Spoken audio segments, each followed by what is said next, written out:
And keep clapping for Jake Rowe. What is up, guys? Guys, in the past few months, I have been dumped, I have been robbed, and now I have hemorrhoids. But on the bright side, I have realized I don't have depression. Thank you. Hold your applause. No, I realize I don't have depression because I've always heard that people with depression are really good at hiding it, and people tell me I look sad all the time, so apparently I'm great. No, my girlfriend, she did break up with me, and for the longest time I was racking my brain trying to figure out what went wrong. The breakup really came out of nowhere, kind of caught me by surprise, and I figured it out. I narrowed it down to one thing, and what I think happened was right before we broke up, we had recently discussed trying anal sex for the first time, and she said she was nervous she was gonna poop, and I think I was a little too quick to say, oh, I don't mind. So, yeah, trying to comfort her. I think it had a reverse effect. Yeah, but now I'm single, guys. Single out in the dating game. Fucking hate it. I'm bad at it. Like, is anyone else here so bad at talking to girls that you read books for help? Anyone? Okay. I don't mean self-help books, guys. I mean serial killer biographies. Say what you will about the guys, they knew how to charm a lady, all right? Lady killers, all of them. Also, like, I wish I had something more unique about me, you know? Something that set me apart, but I don't. Like, you can all see my face right now. I'm a pretty average-looking guy. Like, if you've ever played the Wii and you go to create a character, there's the default character. Looks exactly like me. You wanna get a good look? You see it? It's crazy. It's like video game scientists came together and were like, all right, mathematically, that's a blank slate of a person right there. That's what that is. And my body's just kind of blah, you know? Like, it'd be cool if I was in really good shape, because girls are into that. Or it'd be cool if I was super fat, because some girls are into that. But nobody's into what I got going on here. Like, my body's like an unmade bed.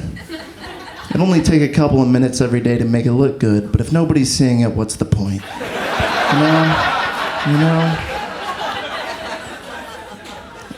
And it'd be cool if I had like a tattered past or something, if I was a bad boy, but I'm not. And the only girls who think I'm a bad boy are super Christian girls. They're like, ooh, he smokes cigarettes and says the fuck word. I like it. But they don't put out, so fuck them. Guys, another fun fact about me. My middle name is Donald. Yeah, don't really have a joke for that one. Just like to make people hate me. I like the challenge. Yeah, no, this last year was pretty exciting. It was the first time I ever voted. It was super exciting. Decided to drive up to Arlington, where I'm from. Got up there a day early. Have dinner with my mom, my dad, and my little sister. And at one point during dinner, my dad leans across the table and says, hey, Jake, just think, tomorrow your vote is going to cancel out Mark Cuban's vote. We're a big Shark Tank family, guys.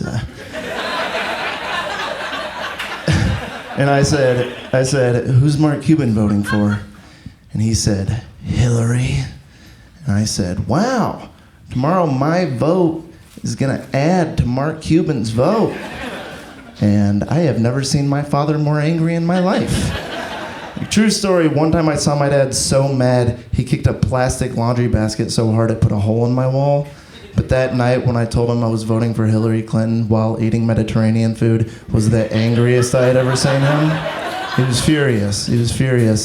The three things I remember from that night, the first one he said, I've never been more disappointed in you in my life.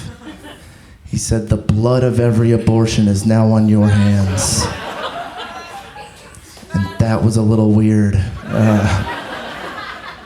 It was mostly weird because, and this is another true story, there was one time when I was 13 years old, my dad and I came home late from church one night, because we're the kind of family who went to church when we didn't have to.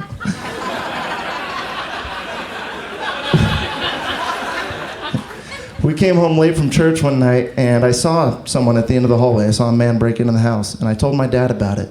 My dad went into the kitchen, grabbed the biggest knife he could find, handed it to me, his 13-year-old son, and said, "You know what to do."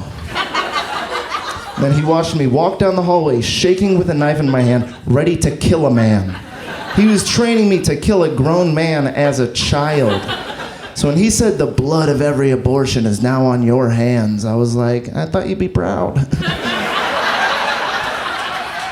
That's a lot of blood.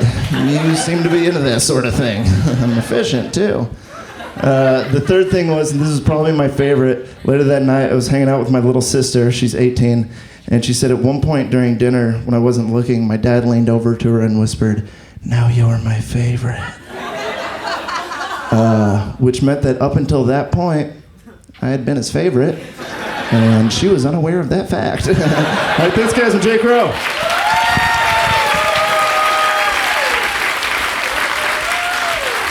One more time for Jake Rowe, everybody!